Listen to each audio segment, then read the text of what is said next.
Ito nga po pala yung trainer natin, si Tito Ning Santos. So, siya po yung may hawak sa JC Stable. Mang Ning, ilang taon na kayong trainer? Pag-train, may 20 taon na ako nag-train. Kaya lang, nag-umpisa ako sa karera, 11 anyos pa lang ako. Ngayon 69 na ako, kasi 70 na ako. Kaya kahit saan sulok ng karerahan, nabigyan mo ko yan.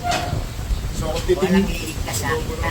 kung titignan niyo si Mang Ning, 11 years old nagsimula. Parang kagaya ko. Papasel na ako, 11 years old din po ako nagsimula. Nagkakating pa ako sa Alon, sa Balagtas. Pumupunta ng Kara. Kami dalawa na rin yung magkasama nun. Bali, ang hinahawakan niyang kabayo sa akin is 13 po. So, 13 kabayo na yun. Ilan naman nanalo natin ngayong buwan na to? Sa 13, ang ibig kong sabihin ang active na pwedeng naiinsayo so far, 11 pa lang. Kasi yung dalawa, nanggaling sa problema, slight lang naman. Parang nagbabakasyon lang. Pero, within katapusan ng buwan, pwede na silang bumalik sa pista. May pag-asa ulit. So, ito po, para sa salita ko, ito pong trainer ko, ito po yung pinakamagaling na trainer na Hindi meron naman. dito. Hindi. Kasi siya po yung umawak ng mga kabayo ko na ayos. So, hindi po nila inaasahan na titino, gagaling lahat ng kabayo ko. Lalo na yung mga tao nagsitino. Mababait po yung mga tao natin. Hindi, ano lang po yan. Pag may magaling kang kabayo, mahusay kang trainer. Pero sa mga kabayo, hindi ko naman sinasabing magaling lahat.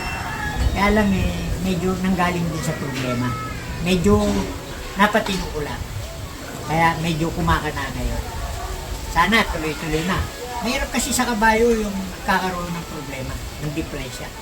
Ang habang panahon yan, tiisan, lalo na rito sa Malbar. Wala swimming pool. Magtsatsaga ka rito, unti-unti. Hindi kagaya sa Carmona, kahit may problema kabayo mo, pwede mo pa rin batakin dahil may swimming. Dito, hindi ka pwede magbigay ng malakas na ensayo pag may problema kabayo. Kailangan pagalingin mo muna para si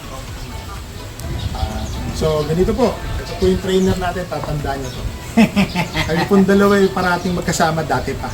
So, ito, siya na po ang mahawak lahat ng kabayo ko. Ako lang yung nagdidesisyon. So, makakaasa kayo bayang karelista, ang kabayo natin, pag tumaya kayo, malilit lang ang taya. Hindi natin kailangan tumaya ng malaki. Nung tayo sa small capital, big dividend po. So, sa susunod po ulit, magbibideo tayo, ibang kabayo ko naman. So, ito po ulit, mamaya may takbo tayo dalawa. Tontonito and Bonnie Avenue. Then mamaya po sisilipin natin si Don't Stop Believin', ibibideo natin yung ibang kwadra po natin. Okay, maraming salamat po bayang karerista, mamaya na lang po ulit.